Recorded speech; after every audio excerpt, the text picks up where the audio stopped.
Hi everyone, welcome to this episode of Labours of Sports Coaching with myself, Mark Carroll. I thought I would very quickly discuss and offer at least my opinion on the question around autonomy supportive coaching. Is it actually a real thing? Is it possible to be autonomy supportive as a coach if ultimately you're wanting the agenda within coaching is about getting an athlete to do what you want? So is there a paradoxical element to this? Is it a bit of a mirage, or you're just subtly controlling an athlete? Is it a subtle form of control? So my overall thoughts on this are, is it impossible to be autonomy supportive as a coach, at least in the purest way that we might see what autonomy is supposed to be? Yes. However, should we continue to try? Yes. So I think, and I just say that there's two elements to it, I think, insofar as, I'm someone who's a massive proponent of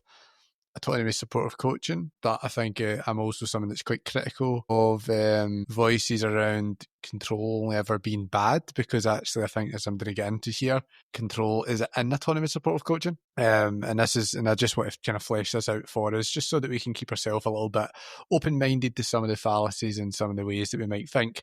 And I'm happy to be challenged in this, of course, but I'm just giving you my opinion. So let's kind of talk a little bit about, let's spread the argument first, right? And I can remind you again, for those that are maybe a bit unsure about what I mean when I say autonomy supportive coaching, we talk about autonomy support and that it's one of the basic psychological needs according to self-determination theory that an athlete has. Need to feel in control of behaviour, to feel like their actions are volitional, and we'll come back to that word, volitional, and to feel they have a sense of freedom or independence, and their compliance and an activity and a behaviour is in some way integrated with the self. So that's the kind of overriding feeling. It's an empowering mode of behaving. Okay, so what an autonomy supportive coach is one who would offer choice and opportunities for initiative taking, independent notes, so on and so forth. Now, think about that in itself. When a coach supports athlete choice, the choice itself is still structured by the coach in some respects, meaning what the athlete is doing is ultimately in some respects what the coach wants to do, but it's just a bit more subtly in the sense of how the coach is trying to get them to there. So that's kind of the premise of this. So to play devil's advocate, as I said, about why I agree with the premise that the most purest form of autonomy isn't possible. Okay, we need to, and just autonomy support in itself is a bit of a funny thing because it kind of falls down when you actually start to understand its use in sport coaching anyway. There's elements to do just the power asymmetry here. So coaches, obviously, they're the experts. We know more in some respects of the athlete. Okay, that carries with it just the status alone of being the coach, and also the knowledge that we have for the athlete carries with it a sense of power. And therefore, even if we offer choice, that power dynamic doesn't go away. Okay, oftentimes the athlete kind of understands still what the right choice is. So that's always going to be there, and they won't always, social desirability bias will tell us that people often will respond to things in the way that they think others will respond well to, in that respect as well. So just the fact that there's power innate in a relationship that is in a lot of respects hierarchical, even if you try to take away the labeling of that. The idea that you offering choice isn't still going to offer a form of pressure based on the power dynamics is a bit naive. Also, we need to kind of consider that autonomy support isn't supposed to equal full freedom, and this is both a critique of the way people think about autonomy support, but actually a counter critique to this, to criticism, to believing that we just throw all the cards away because we just can't achieve it and it just doesn't exist. So this kind of works both ways, but autonomy support is meant to be guided autonomy, so the coach is still deciding on the amount of choice, where the choice can take an athlete, the structure of practice, in terms of so that they can actually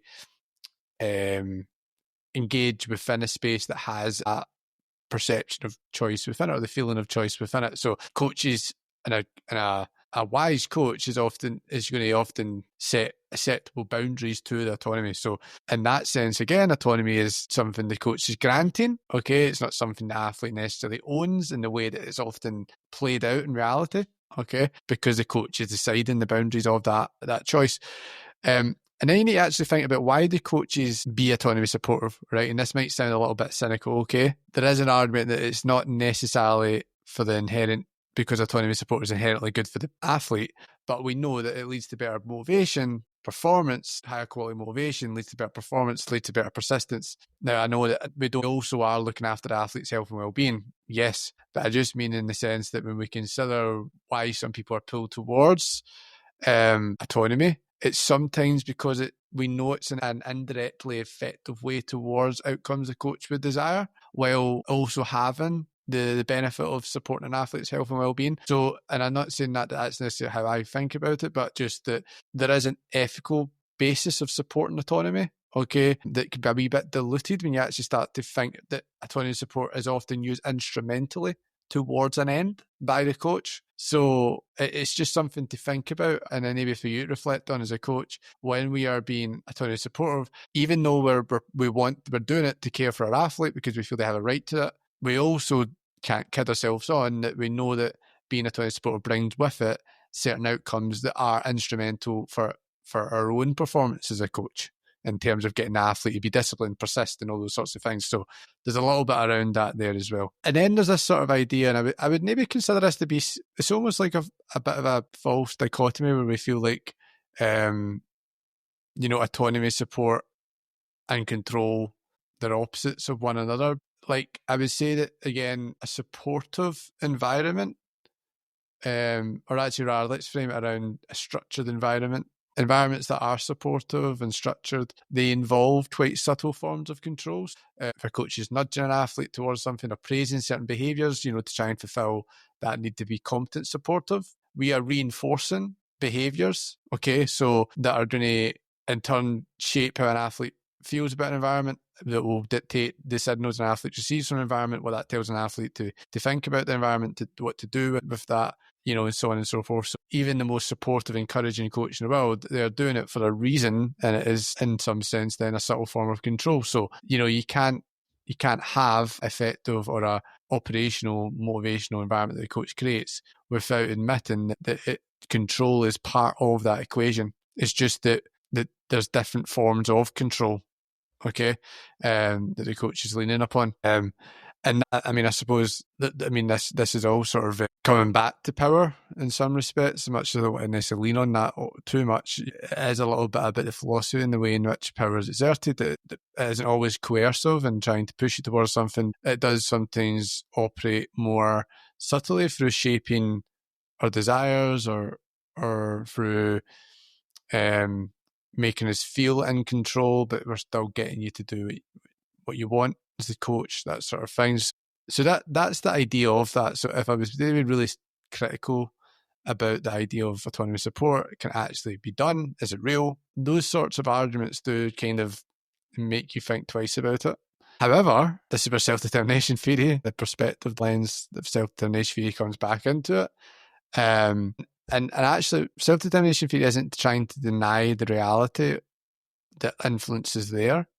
It's not that there's an absence of influence in autonomy support. It's just that the way in which the influence is being exercised is different. Okay, so we understand that in any kind of human relationship, it's unrealistic to think there's an absence of influence. Okay, in any relationship, we know that there's control and it's just ubiquitous. It's everywhere. But when we think about what autonomy support is trying to do, is it's trying to show respect for autonomy. Okay, and it's actually trying to, at the very least, avoid active frustration or thwarting of an athlete's basic psychological need for autonomy. Things like acknowledging athlete's perspective and meaningful choices, minimising pressure. Okay, it's not removing influence, and actually coaches shouldn't remove influence because it's part of our job. It's how we can be goal-directed. We have to move an athlete towards somewhere, but it's about how we can respect and in some sense nurture an athlete's agency to decide what to do as we move them through our coaching process. So both things are correct. That's why I'm saying that, in the purest way of thinking about things, is autonomy support a bit of an illusion? Yes, but is it important and is it functional within our coaching process? Yes. Should we be aiming for it, even though we can't maybe necessarily fully achieve it? Yes. It's like the argument of perfection. Aim for perfection, but recognise you cannot ultimately achieve it. So that is just the way we need to think about it a little bit more. And I think I just say that because I think it sits within a broader argument around just always assuming that whenever anyone talks about control, they're always bad. Well, even the most autonomous supportive coach in the world is being controlling. Okay, so it's just one of those funny things. So, but that's just my opinion on it. I'd love to know what other people think. If you want to, join in the conversation, I actually put a little poll out on LinkedIn just around this topic itself and made a little quick post around that too. So please comment on that. Come connect with me if you haven't already. And yeah, we'll continue the conversation off air if you wish. So hopefully that was useful to you guys, just something to think about. I know it doesn't necessarily carry any practical weight, but it's good to consider these things within your philosophy. And I think that the lesson there is to understand the leakages in certain thought processes and how they sometimes eat themselves. If we become too bogged down by thinking if this happens, it can only ever happen and that everything else is bad. There's often these funny little ways in which our models and our ideas can reveal things to us and about the ideas themselves if we think a little bit deeply about them and be a bit pragmatic around ourselves and not be too idealistic in some sense too. So hopefully that's been useful, guys. I will speak to you next time. Okay, take care.